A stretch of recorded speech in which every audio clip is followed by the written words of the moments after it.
Lucie de Fatima, plus connue sous le nom de Lucie dos Santos. Elle est l'une des 3 enfants qui virent la Vierge à Fatima lors de l'apparition en 1917. Elle était âgée à l'époque de 10 ans.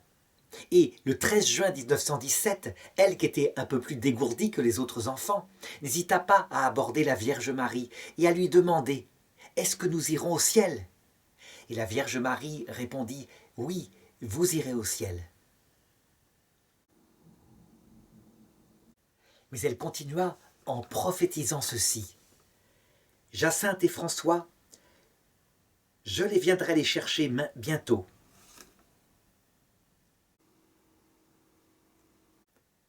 Mais toi, tu resteras ici un certain temps. Jésus veut se servir de toi pour me faire connaître et aimer. Il veut établir dans le monde la dévotion au cœur immaculé. À qui embrassera cette dévotion, je promets le salut. Ces âmes seront chéries de Dieu, comme des fleurs placées par moi pour orner son trône. » Un certain temps, eh bien en fait, elle ne mourra qu'à 98 ans, en 2005. Si elle avait su qu'elle devrait attendre si longtemps pour être enfin auprès de celle qu'elle avait tant aimée, elle aurait été encore plus triste. Elle fut très triste ce jour-là, parce que elle sut qu'elle devrait rester toute seule sur terre, et la Vierge lui promit qu'elle serait toujours avec elle, qu'elle l'accompagnerait dans sa mission.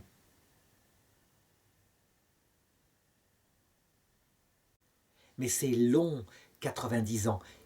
Surtout que sa mission ne fut pas facile, et ce que je vais raconter, c'est ce que je vais raconter maintenant. Lucie naît donc le 28 mars 1907, et sa maman, Marie-Rose dos Santos, est une maman de devoir. Elle tient à élever ses enfants bien, à leur donner des vertus de travail, de sérieux. Elle n'hésite pas, s'il le faut, à donner des fessées.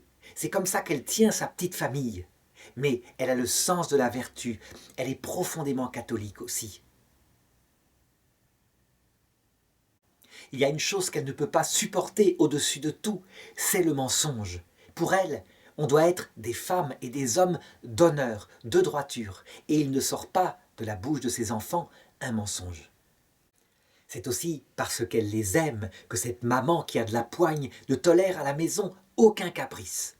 On doit se comporter, je dirais, droitement.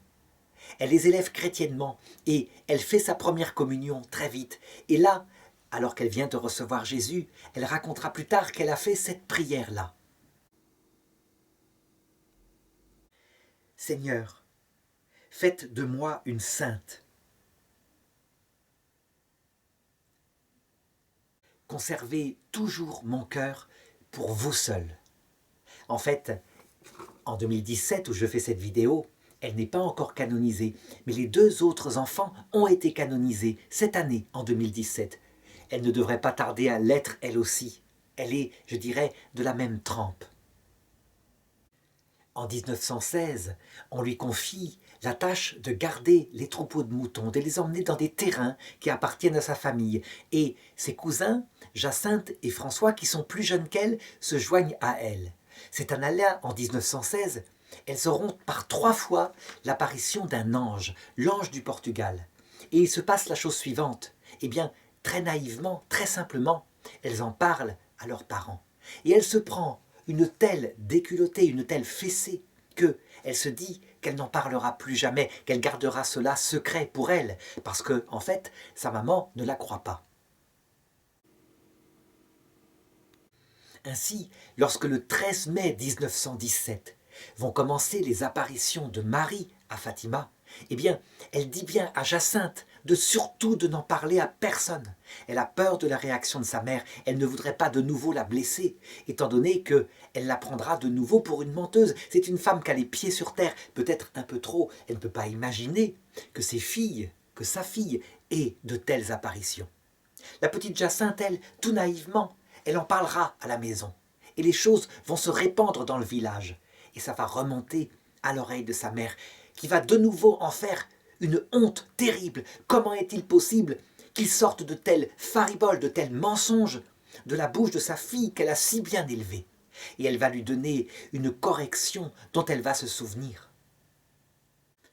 La Vierge, en ce premier jour d'apparition, les avait prévenus, elle leur avait dit ceci: « Voulez-vous offrir à Dieu pour supporter toutes les souffrances qu'il voudra bien vous envoyer, en acte de réparation pour les péchés par lesquels il est offensé, et de supplication pour la conversion des pécheurs ?» Et ils avaient répondu « Oui ». Mais comment répondre autrement que oui devant une dame si belle, une dame qu'on avait envie d'aimer, qu'on avait envie de suivre au ciel? Eh bien, la réponse ne se fait pas attendre. Les persécutions commencent pour Lucie dès le lendemain. La Vierge d'ailleurs leur avait dit: « Vous aurez beaucoup à souffrir, mais la grâce de Dieu sera votre réconfort. Récitez tous les jours le chapelet pour obtenir la paix du monde et la fin de la guerre. »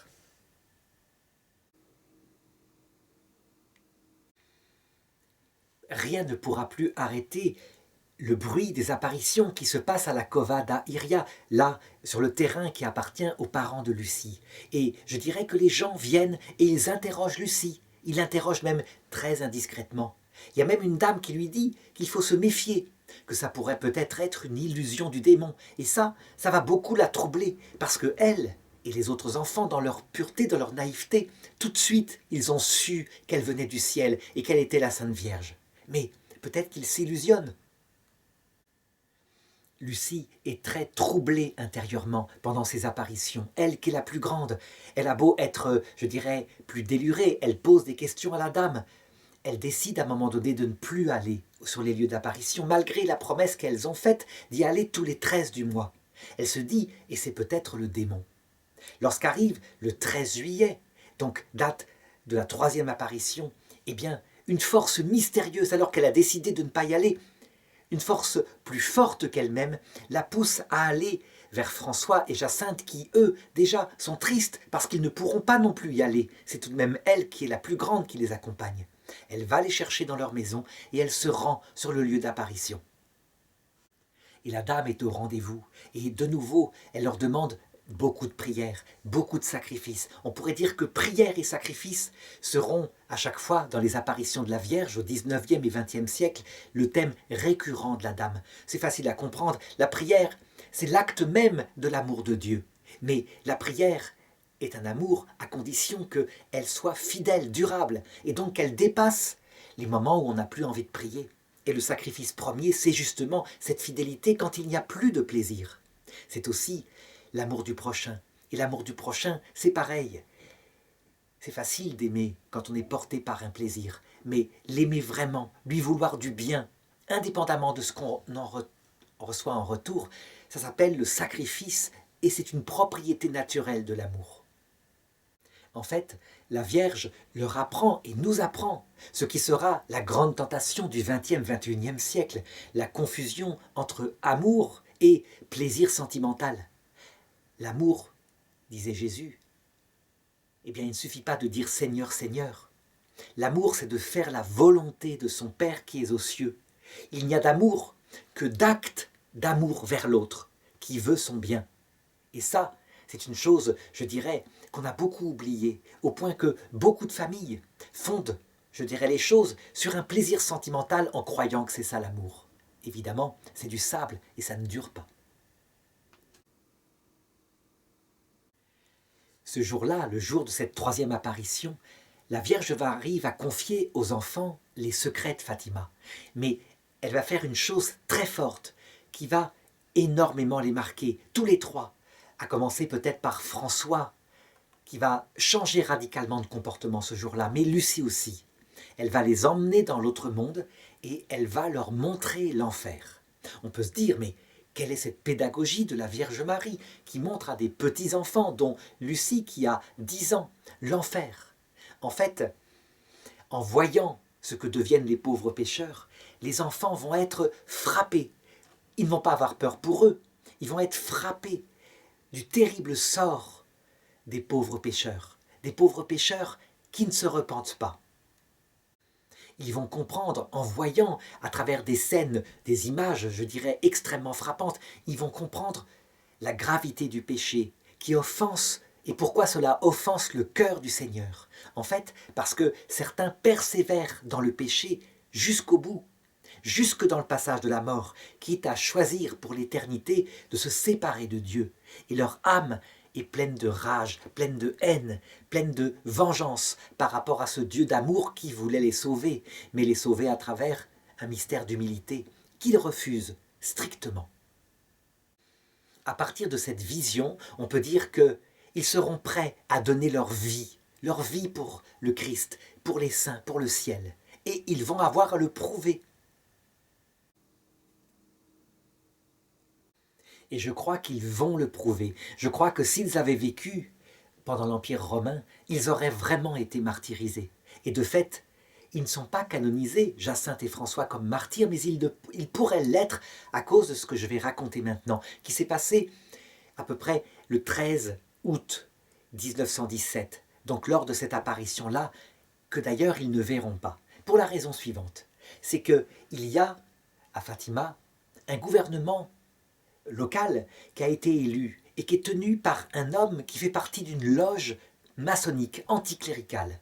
Pour lui, l'Église catholique, ce sont des superstitions perverses qui maintiennent le peuple dans un esclavage mental. Et donc, l'idée que sur son terrain, il puisse y avoir une soi-disant apparition d'une vierge auquel il ne croit pas du tout d'ailleurs, en son existence, n'en parlons pas, eh bien, c'est aberrant. Il fait partie de loge maçonnique et il se fait un défi, il le dit à ses frères, de montrer qu'il y a mensonge. Et ce sera facile, ce sont des enfants. Il suffit, je dirais, de procéder avec les moyens de la police et manifestement leur mensonge sera démontré. Pour cela, eh bien, il commence par utiliser une méthode.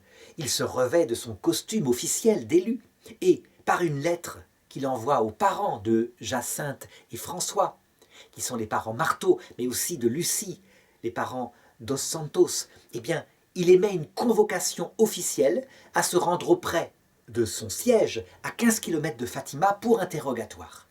15 km à une époque où il n'y a pas de voiture. C'est dur pour les petits, donc François et Jacinthe. Donc le père, Marteau, va s'y rendre tout seul. Quant à Lucie, qui est un peu plus grande, eh bien le papa la met sur son âne et il part avec elle, il fait à pied les 15 km, il arrive auprès du gouverneur. Le gouverneur est évidemment contrarié dans ses plans. Il n'y a qu'un enfant et il y a les parents. Comment va-t-il pouvoir les interroger? Et donc, il leur signifie qu'ils peuvent rentrer chez eux, qu'on procédera autrement. Eh bien, il vient le 13 août, le jour de l'apparition. Il vient avec sa voiture depuis ses 15 kilomètres. Et là, avec une ruse subtile, il se rend d'abord chez le curé pour se faire bien voir. Et puis, les enfants se rendent aux apparitions. Il les croise. Il les invite à monter dans sa voiture. Et eux ne se méfient pas. Le petit garçon monte à côté du chauffeur sur le siège avant et les deux fillettes avec lui à l'intérieur de la voiture. Et évidemment, au lieu de se rendre à Fatima, il part, sans qu'il puisse descendre de la voiture, vers son domicile, où là, il les enferme. Il les enferme et il les menace. Il commence par cela. Il a sa femme qui est là, qui assiste à la scène et qui est scandalisée par ce qui se passe. Ce sont quand même des petits-enfants. Et donc elle va essayer de mettre une certaine protection, une certaine douceur. Elle va leur apporter à manger alors qu'ils n'ont rien à manger. Leur martyre va durer 3 jours. Et ils vont rater ce jour-là l'apparition à Fatima. 3 jours où d'abord il va commencer par des interrogatoires en les séparant et en leur demandant des détails sur les apparitions. Il n'arrive pas à les mettre en contradiction, bien sûr, mais la méthode est une méthode de police efficace. Ça veut dire qu'à la moindre contradiction, ou en leur reposant des questions autrement, et en prenant des notes, ils pensent pouvoir facilement montrer le mensonge. Et il n'y arrive pas. Il est très en colère de ça. Donc il faut, comme on le fait dans la police, il faut, je dirais, attendrir leur cuir. Et pour cela, rien ne vaut l'idée de les mettre en prison, tout simplement, en prison. Et donc Lucie et les deux petits vont se retrouver en cellule, avec d'autres prisonniers qui sont là, qui attendent pour diverses peines. Il y a de quoi vraiment traumatiser, surtout qu'ils se demandent, ils sont petits, s'ils reverront jamais leurs enfants, s'ils ne risquent pas, plus grave, peut-être la prison à vie, la peine de mort, pourquoi pas? Qu'est-ce qui passe par leur tête? Ils ne connaissent rien. Et là, dans cette cellule avec d'autres prisonniers, eh bien, ils vont prier et les prisonniers vont les prendre vraiment en amitié, en pitié. Il y en a même un qui va prendre une petite médaille, qui va la fixer afin qu'on puisse faire un oratoire et qu'on puisse dire le chapelet avec eux. Ils vont les entourer comme cela. Leur martyre n'est pas fini. Et le lendemain, évidemment, cette fois, le gouverneur a prévu, je dirais, son coup de maître, à savoir un interrogatoire individuel et la peine de mort. Tout simplement la peine de mort. Il commence par la plus petite et il dit « Tu dois dire le secret que la Vierge, soi-disant, t'a dit. » Et elle dit « Je ne peux pas, je n'ai pas l'autorisation. » Eh bien, très bien. Puisque c'est comme ça, puisque tu n'as pas l'autorisation, tu es condamné à mort. Et il l'emmène pour être exécuté dans l'huile bouillante. On peut comme ça dire c'est ridicule, mais nous sommes du 21e siècle. Je dirais, on sait quels sont les droits. Là, ce sont des enfants qui n'ont absolument aucune expérience de ce que c'est que la police, des droits, des devoirs. Donc ils y croient. Ils ne peuvent pas imaginer qu'on leur ment. Et donc, avec Francisco, Lucie, eh bien, ils décident de donner leur vie. Ils ne donneront pas le secret. Ils se préparent à la mort. Ils s'encouragent les uns les autres. Et il prend le deuxième enfant, c'est François. Et il le condamne à mort aussi. Et il est exécuté dans une autre pièce. Et il reste Lucie toute seule, la dernière survivante, qui est là, qui se prépare à mourir. Eh bien, il vient la chercher. Elle refuse de dire le secret. Elle est prête à donner sa vie. Voilà. Évidemment, tout ça, c'était un cinéma. Il ramène les deux autres enfants, ils sont tellement heureux de se revoir, de voir qu'il n'y a pas eu exécution. N'empêche que, on peut le dire, qu'ils sont martyrs, véritablement, par les tromperies de ce gouverneur qui mourra des années plus tard, sans jamais s'être repenti de ce qu'il avait fait. Entre-temps, évidemment, les parents se sont rendus compte qu'on abuse de leurs droits, que les enfants sont enlevés, et donc ils finiront par les réclamer. Mais lui devancera l'affaire, en les ramenant tout simplement en voiture et même en les déposant devant chez monsieur le curé, qui lui-même ne croit pas aux apparitions, qui est très sévère avec Lucie. Et je dirais, ils retourneront dans leur famille. Ils auront droit à l'apparition de la Vierge le 15 août. Elle leur apparaîtra, elle les réconfortera, et elle sera manifestement contente de leur façon, de la façon dont ils ont vécu ces 3 jours de martyre. Ils diront plus tard, ou Lucie dira plus tard, que, portés qu'ils l'étaient par le souci des pauvres pécheurs, leur sacrifice ne leur était pas dur. Ça veut dire que la croix du Seigneur était légère à porter. Ils étaient pourtant profondément angoissés à l'idée qu'ils ne reverraient pas leurs parents. Et cela fit pleurer beaucoup, la petite Jacinthe en particulier. Lucie écrira au cours de sa vie un livre intitulé « Appel », Appel du message de Fatima, où elle expliquera à quel point ce sacrifice-là, qui était rapide, ponctuel, eh bien, il peut être vécu par chacun, dans le sacrifice quotidien, en faisant son devoir pour le Seigneur, à savoir la prière, le chapelet, et aussi le sacrifice de soi-même. Parce que, pour elle, la fidélité au quotidien, c'est quelquefois un martyre plus difficile que de mourir en un instant. Elle dira ceci, beaucoup plaçant le sens du mot pénitence dans l'idée que ce sont de grandes austérités, ne se sentent ni la force ni la générosité pour cela. Ils s'abandonnent à une vie de tiédeur et de péché. Les gens viennent de plus en plus nombreux à chaque apparition. Et la Vierge a promis pour le 13 octobre qu'elle prouverait qu'elle vient à travers un grand miracle que Lucie lui a supplié de faire afin que les gens croient qu'ils ne mentent pas. Et donc arrive ce 13 octobre. Ce 13 octobre, le miracle a été promis à midi et les gens sont venus en masse. Il pleut, averse. Le champ qui appartient aux parents de Lucie, je dirais, est abîmé par les pas des pèlerins. Les robes sont tachées, ce sont des robes longues, on est pendant la guerre 14, des robes longues qui sont tachées par la boue du terrain. Et, je dirais, passe le temps. Midi passé largement. Et des gens commencent à ricaner. Un certain nombre de personnes sont venues pour se moquer, pour prouver, dans leurs journaux en particulier, la crédulité de cette population. En fait, lorsqu'arrive midi à l'heure solaire, et ce n'est pas pareil que midi à l'heure légale, Lorsqu'arrive, je crois, 13h30, Lucie, tout d'un coup, dit « Regardez le soleil !» Or, le ciel est couvert de nuages, et voilà que les nuages s'écartent, et que les gens voient de leurs yeux le soleil, qui ressemble comme à un disque, je dirais, blanc, blanc, qu'on peut regarder en face, un disque magnifique. Et ce disque semble se rapprocher d'eux. Et là, évidemment, l'impression, c'est que le soleil est en train de tomber sur la terre. Et ça les met dans une panique terrible. Ils tombent à genoux en pensant que c'est la fin du monde. Et ils se frappent la poitrine en disant des Je vous salue Marie, en suppliant de leur pardonner, qu'on leur pardonne leurs péchés. Tout le monde tombe comme ça, y compris des gens qui sont venus pour se moquer. Le soleil, à un moment donné, se met à tourner à une grande vitesse et à émettre dans l'air de tous les côtés des rayons ayant 1000 couleurs différentes qui symbolisent certainement la diversité des grâces qui descendent du ciel. Le soleil étant le symbole du Seigneur que nous pourrons voir face à face lors de son retour.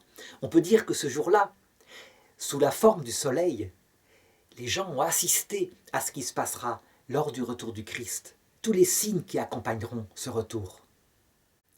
Ils sont peut-être 70 000 personnes à observer le miracle du soleil. Il faut remarquer qu'à l'époque, on a des photos de la foule qui regarde, mais des photos en noir et blanc. Et c'est quelque chose qu'il faut analyser. Pourquoi la Vierge ne donne-t-elle pas au monde entier maintenant, et surtout dans les tranchées de 14, ce signe fabuleux? Pourquoi seulement 70 000 personnes? Et dit-on, le pape Benoît XV, qui était à l'époque à Rome, il l'aurait vu aussi. Eh bien, tout simplement à cause de ce que c'est que la Terre. Sur la Terre, eh bien, habituellement, le ciel ne se montre pas, sauf à quelques personnes pour en parler aux autres. Parce que la Terre, c'est un stage, un purgatoire, où, je dirais, la technique principale, c'est de se cacher, pour y apprendre, je dirais, ce qu'on est sans Dieu, et donc y développer la connaissance de sa propre misère et la soif d'un sauveur, et pour ceux qui ont la chance de devenir chrétiens, l'amour pour Dieu et pour le prochain, la confession pour ses péchés.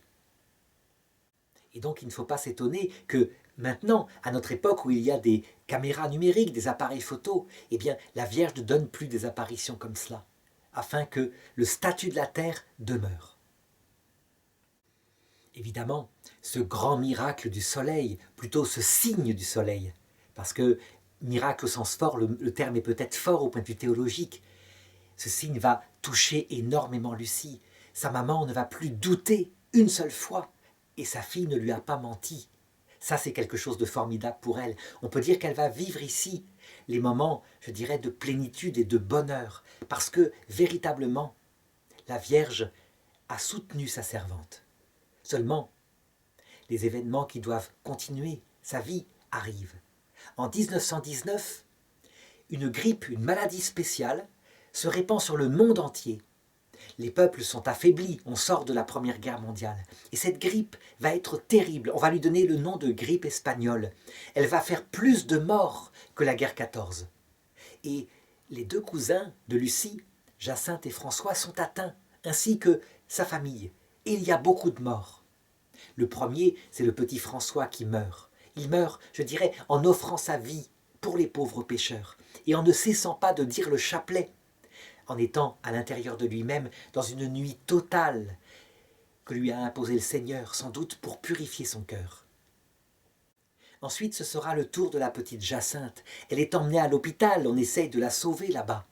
Et résultat, eh bien, elle mourra toute seule dans une grande chambre, sans personne pour l'entourer, sans l'aide des sacrements, à la différence de François qui a fait sa première communion, qui a reçu l'extrême-onction. Ce sont des morts qui paraissent tristes, des vies qui paraissent sinistres extérieurement, ratées. En réalité, ce jour-là, ils entrèrent tous les deux dans la vision béatifique. Et l'Église l'a reconnu en y mettant son autorité infaillible et en les canonisant 100 ans plus tard, le 13 mai 2017, par, je dirais, l'action du pape François.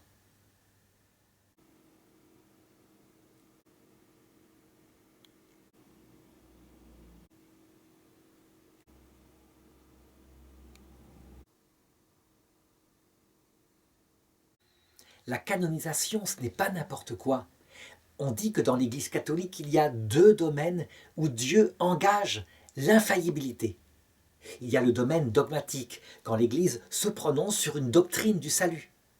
Et puis, il y a la canonisation des saints, pour la raison suivante, c'est que non seulement il y a une enquête sur les enseignements de ces personnes, sur leurs mœurs, mais il faut que Dieu confirme sa volonté de les mettre, je dirais, comme modèle sur les autels, et son affirmation qu'ils sont au ciel par un miracle d'abord pour la béatification et un deuxième miracle reconnu par l'Église, qui ne peut pas s'expliquer par les lois naturelles, pour la canonisation.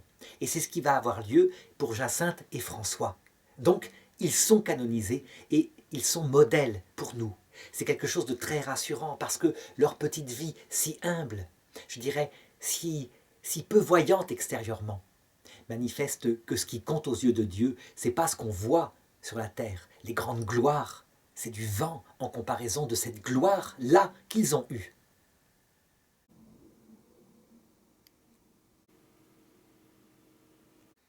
Et elle se retrouve, comme l'avait annoncé la Vierge, désormais seule sur la terre, la petite Lucie. L'évêque du lieu, qui reconnaîtra l'apparition, évidemment, s'inquiète pour Lucie. Il sait ce qui est arrivé aux enfants de la Salette, sur lesquels on n'a pas assez veillé, que les gens ont honorés comme des saints et qu'ils ont perturbés dans leur âme. Lui, son grand problème, c'est qu'il ne veut pas que Lucie, qui est une petite adolescente, subisse les mêmes choses. Il la rencontre en 1921, elle a 14 ou 15 ans. Et là, il se dit qu'il faut la protéger, qu'il faut la mettre dans un collège où personne ne saura qui elle est, qu'elle a eu les visions de Fatima, qui sont célèbres déjà dans le monde entier. Et donc on décide de l'envoyer au collège des sœurs Dorothée dans un faubourg de Porto. Pour elle qui n'a jamais quitté sa maman, son papa, c'est une grande douleur, c'est un sacrifice. Et elle va à la Cova di Aria, elle va pour prier, elle se met à genoux, elle pleure parce que c'est vraiment très dur. Et là, elle aura droit à une apparition de la Vierge qui la réconfortera, qui lui redonnera du courage. On lui donne même un faux nom. Elle va s'appeler Maria das Dores, Marie des douleurs. C'est le nom officiel qu'on lui a donné. Et elle a bien sûr absolument interdiction de dire qui elle est et de parler des apparitions. Elle est là, petite paysanne dans cette école, avec des camarades qui sont souvent à Porto, dans des milieux bourgeois, des milieux quelquefois de la noblesse. Elle n'est pas de leur milieu.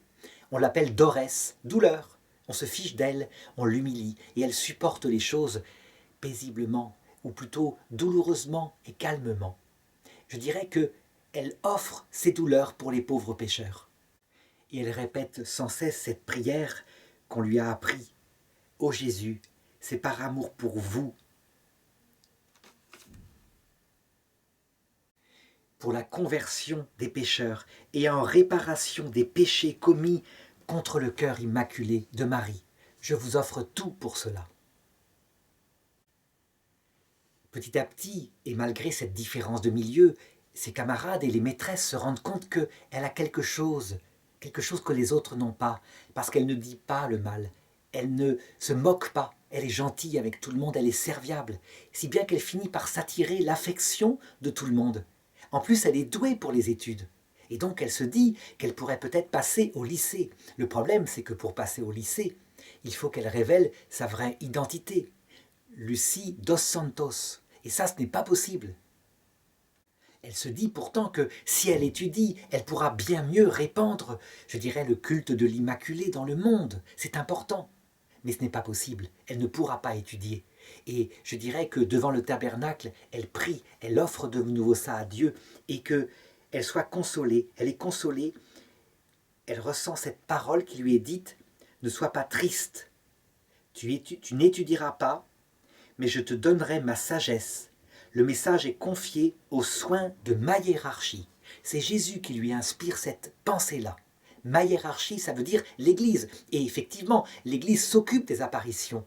L'évêque de Fatima, l'évêque de Leiria, va reconnaître les apparitions officiellement. Et il va commencer à s'occuper pour bâtir une basilique, quelque chose où les pèlerins puissent venir du monde entier. En 1923, alors que Lucia a donc 16 ans, eh bien, elle est admise à entrer dans le cercle des enfants de Marie. Et là, elle décide, dans son cœur, de consacrer toute sa vie à Dieu, de consacrer sa virginité à Dieu, donc de devenir religieuse. Lorsque sa mère la rejoint un peu plus tard, elle lui confie son désir de vie religieuse. Et elle, ce qui l'attire, c'est la vie contemplative, ce n'est pas la vie active. On la dissuade, on lui dit, le Carmel, entrez au Carmel, mais tu n'auras pas la santé pour cela, il y a trop de jeûnes, trop de prières. Il vaut mieux que tu rentres chez les sœurs Dorothée pour devenir enseignante, t'occuper des enfants, et ce sera quelque chose d'utile. Alors elle cède, et elle entre au noviciat des sœurs Dorothée. Elle y rentre à 18 ans, et 10 semaines après son entrée, voilà que la Sainte Vierge et l'enfant Jésus lui apparaissent. L'enfant Jésus lui dit « Aie compassion du cœur de ta très sainte mère ». Et Notre-Dame ajoute « Vois ma fille, mon cœur entouré des épines que les hommes ingrates y enfoncent à tout instant par leurs blasphèmes et leurs ingratitudes.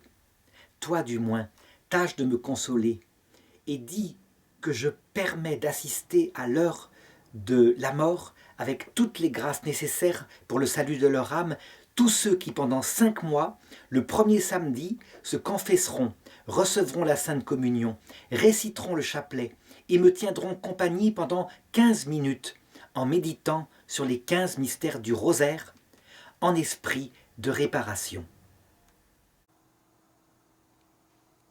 La dévotion des premiers samedis pendant 5 mois, avec promesse que ces personnes seront assistées à l'heure de leur mort par la venue de la Sainte Vierge.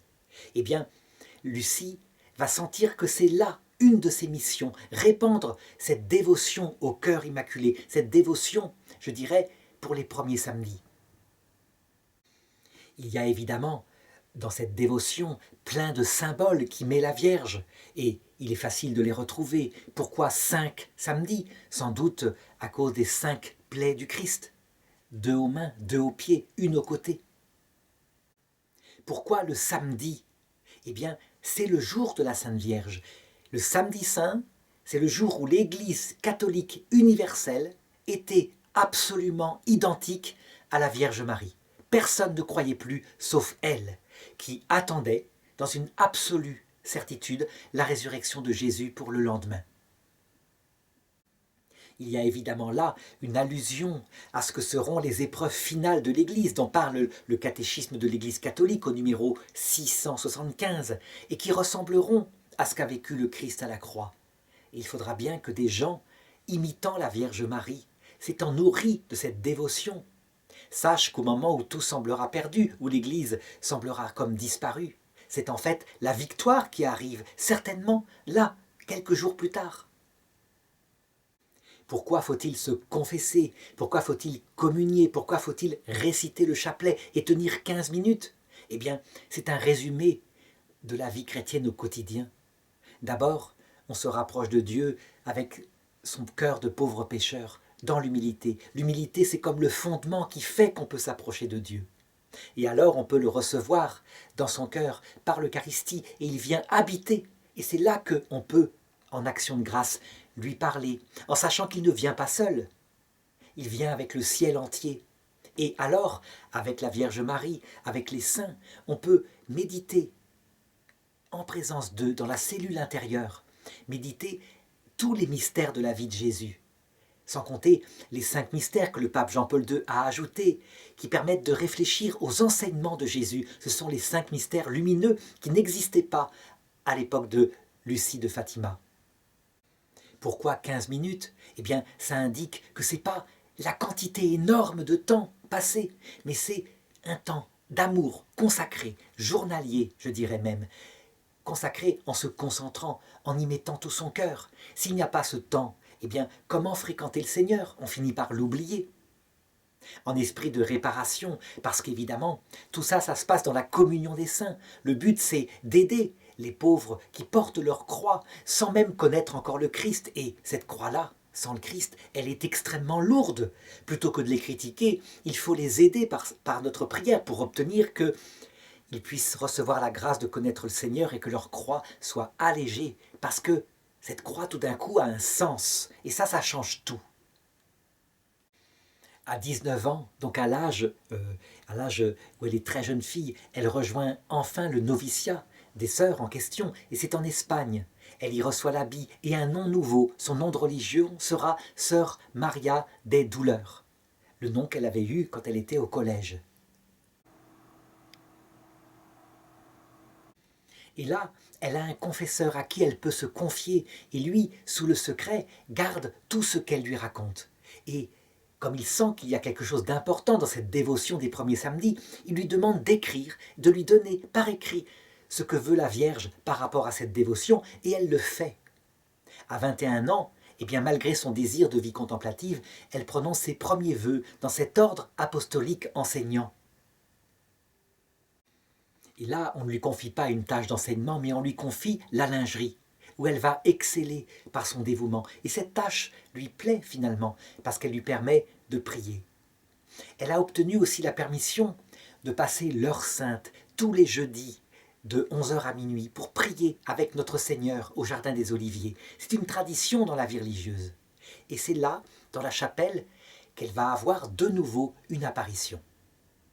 Ça se passe le 13 juin 1929. La chapelle s'illumine et sur l'autel apparaît une croix de lumière qui s'élève jusqu'au plafond. 1929, l'année de la fameuse du krach boursier, une grande croix qui s'élève jusqu'au ciel, l'année où les causes qui vont provoquer la Seconde Guerre mondiale se mettent en place. On le sait, cause, c'est ce krach en Amérique, les conséquences sur l'Allemagne, une crise économique terrible, et la montée du nazisme en 1933. Manifestement, quelque chose se prépare, sans compter qu'en Union soviétique, on est en plein à l'époque où les purges de Staline vont avoir lieu. Sous le bras droit de la croix se trouve Notre-Dame tenant son cœur immaculé dans la main gauche. Et elle lui dit « Le moment est venu où Dieu demande au Saint-Père de faire, en union avec tous les évêques du monde, la consécration de la Russie à mon cœur immaculé. Il promet de la sauver par ce moyen. » Le 29 mai 1930, la Vierge insiste et dit à Lucie d'écrire au Saint-Père à Rome pour lui demander de nouveau de consacrer la Russie à son cœur immaculé et de répandre la dévotion au premier samedi du mois. Elle promet que si cette consécration est faite, la Russie se convertira. C'est aussi cette année-là, en 1930, que le 13 octobre, Monseigneur Da Silva reconnaîtra officiellement devant 100 000 pèlerins la vérité, l'authenticité des apparitions de Fatima. Quant à la consécration de la Russie à la Vierge, eh bien, le pape Pie XI ne la fera pas. Il ne la fera pas parce qu'il n'osera pas, pour une raison simple qu'on pense maintenant deviner. Le martyre des chrétiens en Russie, un martyr terrible, un martyr universel, une véritable hécatombe, plus de martyrs que dans toute l'histoire de l'Église. Staline est l'autre monstre avec Hitler qui se déchaîne au XXe siècle. Et donc lui, il se dit, comment faire cette consécration si ça doit provoquer plus de martyrs? Il raisonne en politique. Par contre, il agit, il réfléchit. Comment faire pour prévenir les gens des idéologies qui montent? Et il va agir efficacement.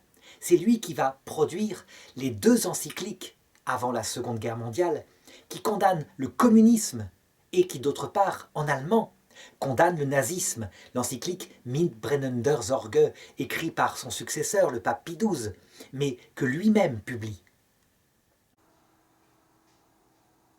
Ainsi, on le voit, lui, avec sa prudence de vicaire du Christ, eh bien, il fait ce qu'il doit faire. Mais sans doute que, on pourrait peut-être le dire, sans doute que les armes surnaturelles que demande la Vierge et qui sont si simples, eh bien, il a la même réaction que Naaman le Syrien, quand il alla voir le prophète Élisée pour demander d'être guéri de la lèpre, et que le prophète Élisée lui demanda, sans sortir de sa maison, d'aller se laver dans le Jourdain. Et il partit en se mettant en colère, en disant « S'il avait prophétisé au-dessus de moi avec des grands gestes, j'aurais accepté, mais se laver dans le Jourdain, est-ce que les eaux de mon pays ne sont pas tout aussi propres que les eaux du Jourdain ?»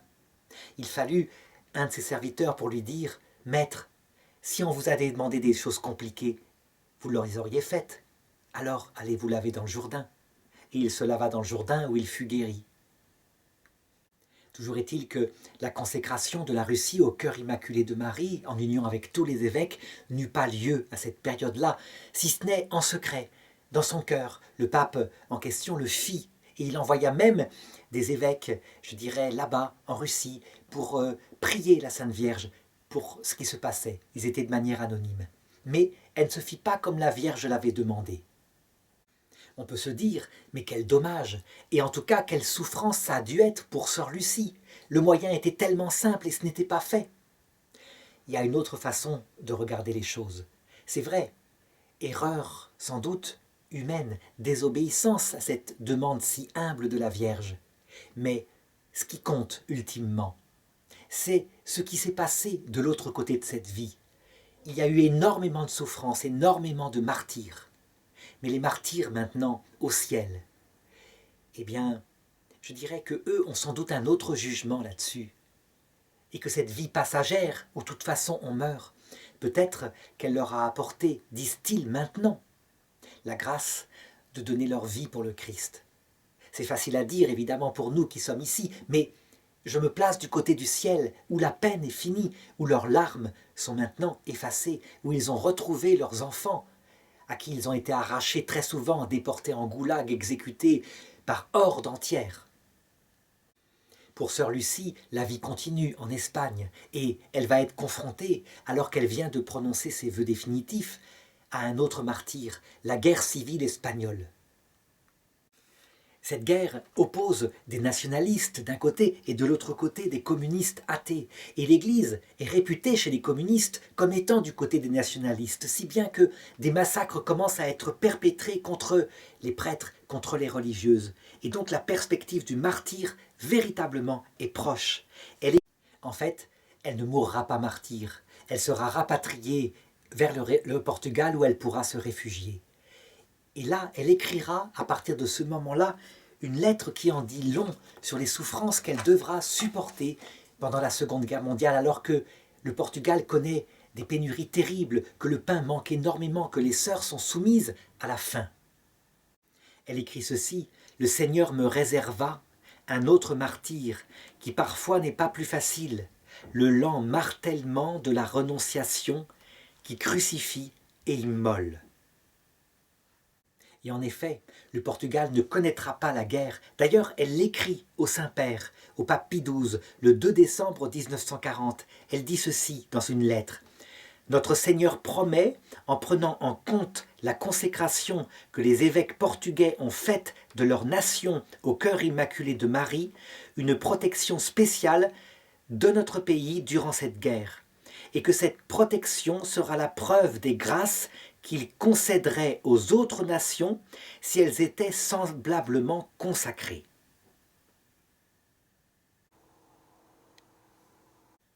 L'appel est manifeste. Elle en parle maintenant à Pie XII. C'est un appel à ce que la consécration de la Russie soit faite, elle aussi.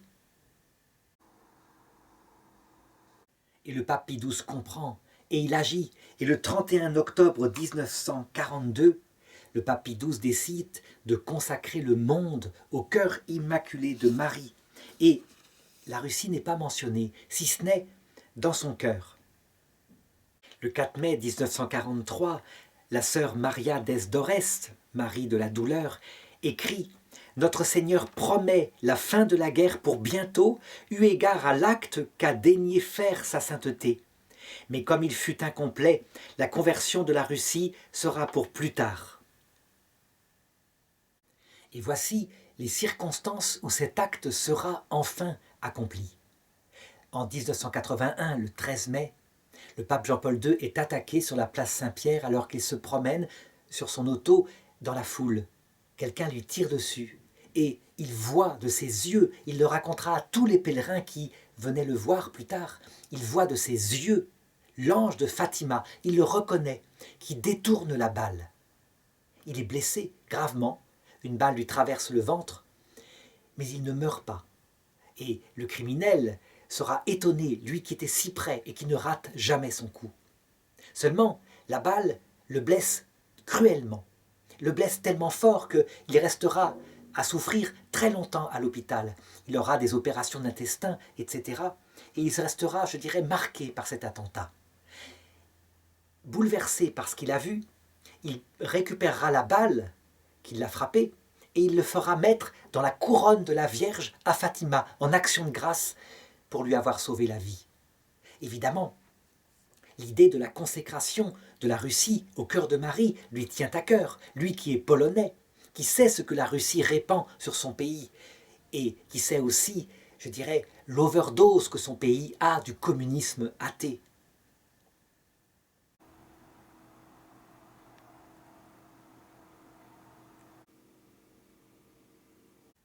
Donc il décide une première fois de consacrer l'Église et le monde au cœur immaculé de Marie.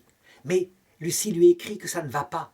Il faut que ce soit fait en union avec les évêques du monde entier.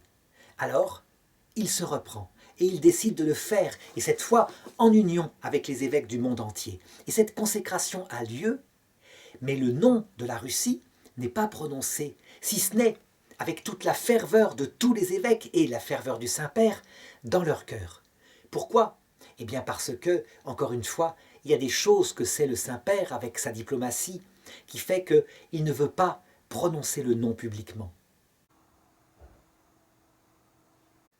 Cette consécration a lieu le 25 mars 1984. Certains disent, mais le nom de la Russie n'a pas été prononcé, donc ça ne peut pas être valide. Eh bien, sœur Lucie dira, non, la Sainte Vierge a accepté la consécration telle qu'elle a été faite. La Sainte Vierge l'a reconnue comme telle. Et l'effet va être foudroyant. Un an plus tard, le président Mikhaïl Gorbatchev devient le chef du présidium du Parti communiste, le chef de l'URSS. Il décide de faire la clarté sur ce qui s'est passé en Russie. Et il l'a fait. Il met les choses, après l'explosion de la centrale nucléaire de Tchernobyl, il met les choses au clair, devant les nations. Il exprime, je dirais, les difficultés économiques de la Russie. Il décide de rencontrer le président Reagan et de diminuer drastiquement la quantité d'armes qui sont produites, ne serait-ce que parce que son pays n'arrive plus à suivre. Il libéralise des peuples, et les peuples décident de prendre leur liberté, et ils décident que la prise de leur liberté est légitime. Le mur de Berlin s'écroule, le communisme s'écroule en Russie.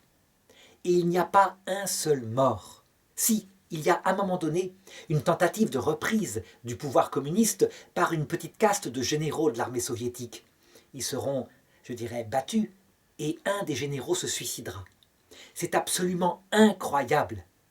Les gens de l'époque, qui étaient adultes à cette époque-là, étaient convaincus que ceci ne pourrait se terminer que par une guerre nucléaire entre les États-Unis et l'Union soviétique. Et ça s'écroule, et il n'y a presque pas de mort. Un seul mort, si on peut dire, en Union soviétique.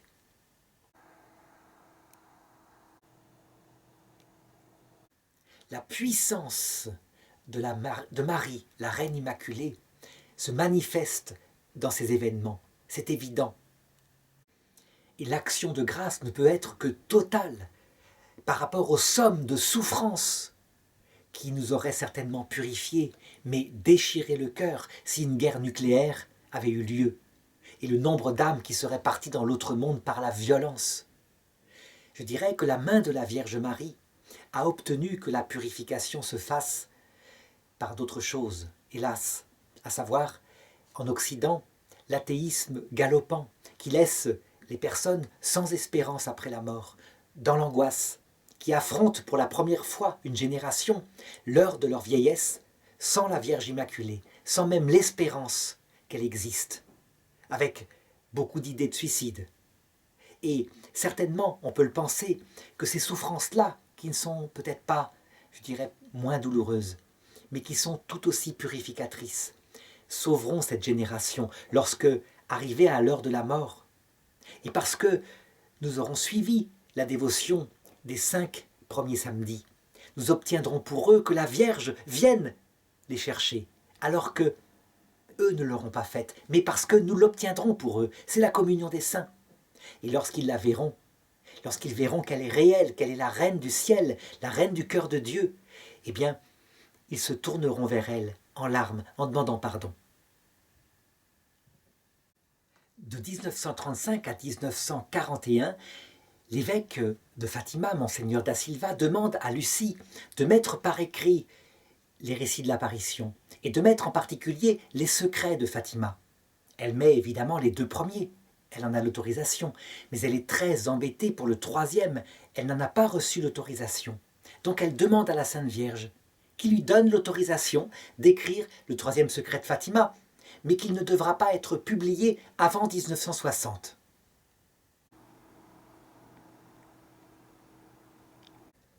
À partir de cette époque-là, il commencera à se mettre comme une agitation dans, je dirais, dans les milieux catholiques et les milieux même non catholiques à propos de ce 3e secret de Fatima.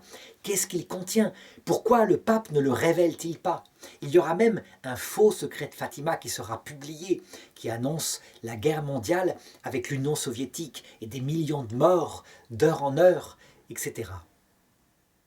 Lucie sera stupéfiée par ce goût du fantastique qui est chez les gens, alors qu'il y a tout de même les 2 autres secrets de Fatima qui sont clairement manifestes. Mais non, il s'intéresse au 3e parce qu'il n'est pas publié. Et alors elle écrira ceci. Si seulement les gens vivaient ce qui est le plus important, ce qui a déjà été dit, ils s'occupent seulement de ce qui reste à dire au lieu de faire ce qui a été demandé, prière et pénitence. En 1946, Lucie a la joie de pouvoir retourner à Fatima pour un pèlerinage. Elle y est et elle y est reconnue. Et elle écrit ceci à propos de ce qui s'est passé. Elle dit « Les multitudes couraient après moi à la recherche du surnaturel qu'elles ne trouvent pas dans le monde. Je veux donc que mes pas laissent un sillage de lumière pour leur indiquer par la foi le chemin du ciel. »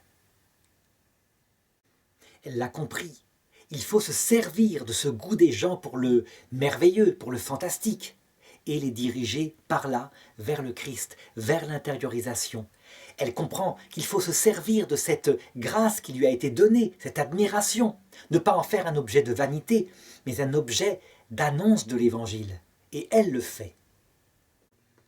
Cependant, alors qu'elle est déjà, je dirais, plus âgée, qu'elle est déjà plus autonome, son désir d'entrer au Carmel dans une vie pleinement contemplative se fait de plus en plus brûlant.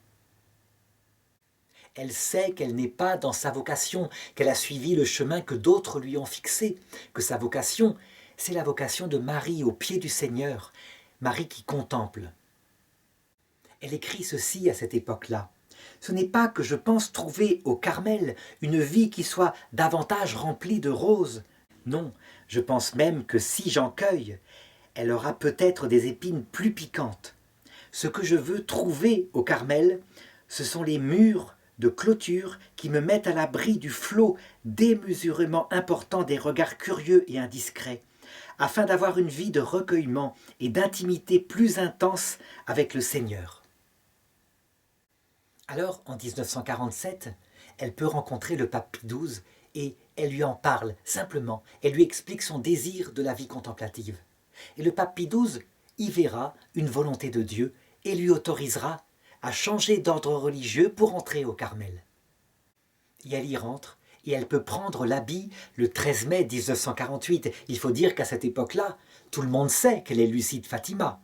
Il n'y est plus question de garder le secret sur son identité. D'ailleurs, elle est assez adulte pour savoir ne pas se laisser berner par les vanités de ce monde.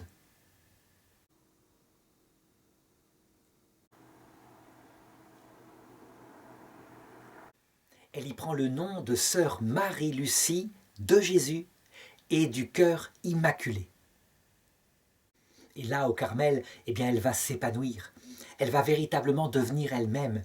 Les sœurs sont charmées de la voir avec elle. Elle est pleine de joie, pleine d'humour dans les récréations, je dirais.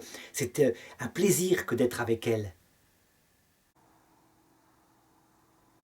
Elle est aussi parfaitement donnée à la règle de la vie religieuse. Si elle pouvait, elle s'enfouirait totalement dans cette vie contemplative, mais elle ne peut pas échapper aux visites qui forcément viennent vers elle, et elle le comprend. Elle a cette mission que lui a confiée la Vierge en 1917. Elle écrit ceci.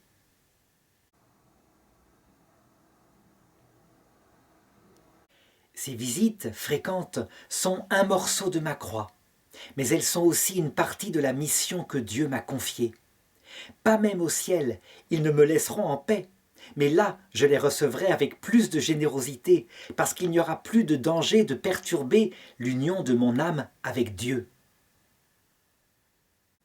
Par la suite, le Saint-Siège mettra le holà et décidera que pour la rencontrer personnellement, il faut demander une autorisation spéciale.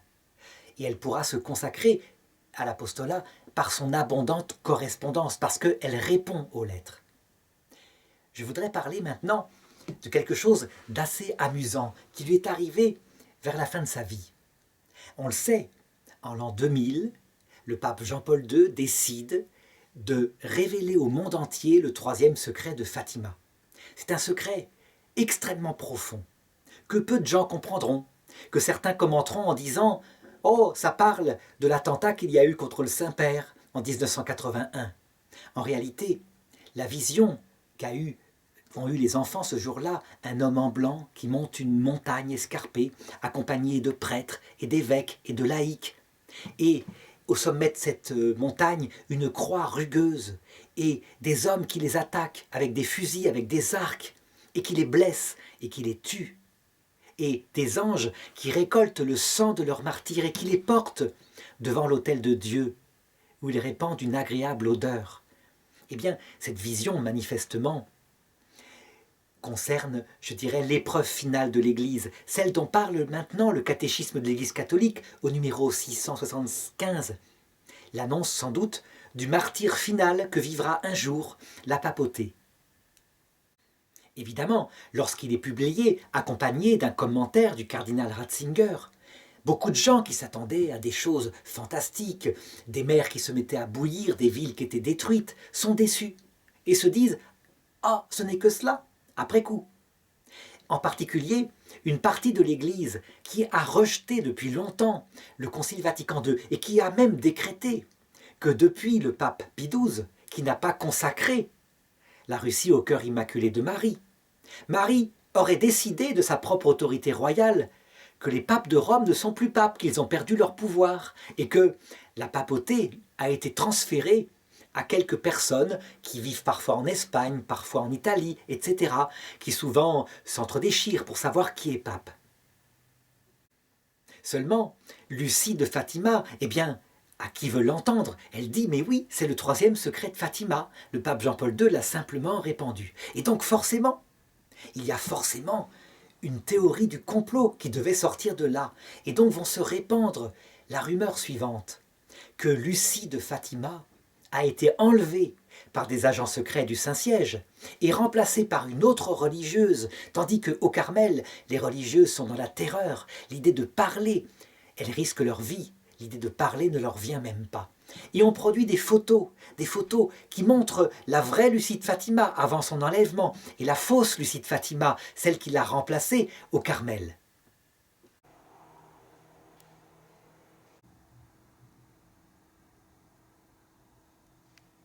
On produit aussi des photos qui comparent la jeune Lucie quand elle était enfant et la vieille Lucie de maintenant qui n'a pas manifestement le même visage.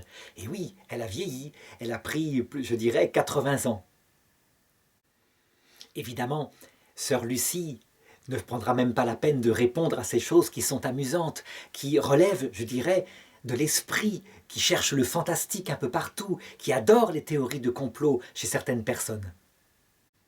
Jusqu'à maintenant, en 2017, où je fais cette vidéo, on trouve encore sur Internet des gens pour dire que quand Lucie de Fatima reconnut la consécration de la Russie au cœur immaculé de Marie en 1984, eh bien, ce fut de force menacé pour sa vie par les agents secrets du Vatican. Bien sûr que non. La Vierge Marie avait vraiment accepté la consécration telle que le fit Jean-Paul II, et elle le prouva dans les années à venir, comme je l'ai montré tout à l'heure. Certains opposent à ça le fait que la Russie, eh bien, manifestement, tout le monde n'y est pas converti. Mais oui, la Vierge n'avait pas promis que tout le monde se convertirait, ce n'est pas ça. C'est comme pays, comme nation, que la Russie devait se convertir, elle qui, État officiellement athée, et soi-disant respectueuse des religieux, est maintenant un État officiellement chrétien, donné au Christ, consacré au Christ, dans ses cathédrales reconstruites. Lucie aura la joie de retourner à Fatima en l'an 2000 lorsque le pape Jean-Paul II s'y rendra. Mais elle vieillit de plus en plus, elle assistera aux béatifications de ses petits compagnons Jacinthe et François. À un moment donné, elle ne pourra plus se déplacer qu'en chaise roulante. Elle vivra donc, à l'image de Jean-Paul II aussi, la vieillesse, qui est sans doute l'épreuve que devront passer au XXIe siècle les gens débarrassés, je dirais, des maladies, mais qui ne seront jamais débarrassés de l'obligation de vieillir et de mourir. Et elle fera de sa vieillesse, je dirais, un modèle de sa joie communicative qu'elle ne perd pas. Elle dit par exemple à qui veut l'entendre, « Personne ne veut mourir jeune, mais qu'est-ce qu'il en coûte de mourir vieille ?» À partir de 2004, elle ne quitte plus sa chambre. En 2005, elle est atteinte par de grandes souffrances et à l'occasion d'une souffrance particulièrement difficile, elle prononce ces dernières paroles. « J'offre pour le Saint-Père. » Elle ne sortira plus de sa chambre et elle ne parlera plus. Le 13 février, elle reçoit un fax du pape Jean-Paul II qui lui envoie sa bénédiction et qui dit ceci. « Révérende sœur Lucie de Jésus et du cœur immaculé, je viens vous réaffirmer mon union affectueuse avec une mention particulière de votre personne auprès du Dieu de toute consolation, pour que vous puissiez, sereine et résignée, surmonter de façon méritoire ces moments d'épreuve, unis au Christ Rédempteur et vous laissant illuminer par sa Pâque. » Et elle mourra ce 13 février. Elle mourra les yeux tournés vers un crucifix que tient sa prieure devant elle. On peut se demander pourquoi sans arrêt ce chiffre 13, les 13 du mois, le 13 février. Je pense tout simplement que la Vierge Marie s'accapare ce chiffre. Ce chiffre porte malheur pour certains et porte bonheur pour les chrétiens, puisque c'est à 13 qu'ils étaient à table le jeudi saint. Et c'est ce qui nous a valu après le salut éternel.